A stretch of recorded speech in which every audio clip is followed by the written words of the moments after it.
Trevor Noah and Samantha B., discussed the fallout from the president's decision to get rid of the FBI director. Late-night hosts continued to challenge Donald Trump's decision to fire the FBI director, James Comey, remarking on the ramifications it has for U.S. democracy.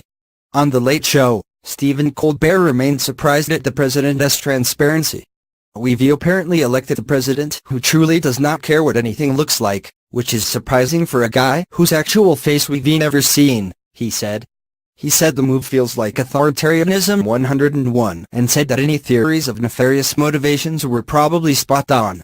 "One thing we've learned from the last 2 years of Donald Trump is that what he seems like he's doing, he's actually doing," he said.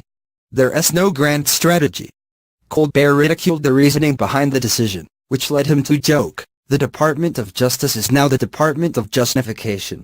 Trump has tweeted that once things have calmed down, people will be thanking him for making this decision. "We should get him something special," he said. "How about a special prosecutor?" In an attempt to calm the situation, Trump rehydrated Kellyanne Conway, who appeared on CNN defending the decision, which led to Anderson Cooper rolling his eyes. Colbert noted that he couldn't possibly show more contempt than that. On The Daily Show, Trevor Noah said he believed that since Comey was partly responsible for getting Trump elected, thanks to his Clinton comments, his firing was yet another sign that Trump is unhappy in his new position. "Trump don't want to be president. This is his revenge," he said. He went on, "I am not going to sugarcoat this. This is bad for democracy." He then spoke about the assertion that Comey was fired because of how he handled the Clinton email situation. "That would be like returning a flashlight because your orgasms were too powerful," Noah joked before referring to the excuse as straight-up bullshit. He continued, "You don't need to be a genius to figure out why Trump really can't Comey. It rhymes with Russia." Comey was fired days after he asked for more funding and personnel to investigate the Trump campaign as possible collusion with Russia. "That's like breaking up with your girlfriend right after she asks if she can look at your phone," he said. He ended by warning viewers that this was yet another step towards a worrying future. "Democracies don't go away in a flash," he said. "People need to get that into their minds." On Full Frontal, Samantha B. played footage of Vladimir Putin's response to the Comey news, saying that Trump was just acting in accordance with his competence. "We know," she said. "That's the problem. His only competence is firing people." He acknowledged that Comey wasn't someone who anyone liked, but his unbiased position was an important one. "Comey is a bit of a turd, but at least he is an independent turd," she said. "Whoever ends up as his successor would be aware of one very clear fact," she said.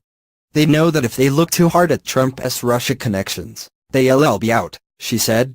She continued, "This has become normal. This president has wiped his ass with the Constitution so many times the National Archives started leaving passive-aggressive notes asking him to chip in for toilet paper." On Late Night with Seth Meyers, the host spoke about how Comey was officially fired via a letter delivered by Trump's personal bodyguard.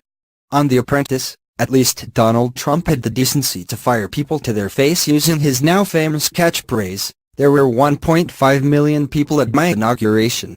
That is even worse than breaking up with a girl by text. That is like breaking up with a girl in the chat feature on Words with Friends. On Jimmy Kimmel Live, the host spoke about a troubling comparison. "You know, when we said Trump should act more presidential, we probably should have specified, we didn't mean Nixon," he said. He also spoke about Comey's reported belief that news of his firing on TV was a prank. "Donald Trump has only pulled one prank, and it was getting elected president by selling the most hats," he said. To avoid answering questions from the press, Sean Spicer hid in bushes. Sean Spicer is about 2 weeks away from throwing down a smoke bomb and disappearing like Batman, he joked.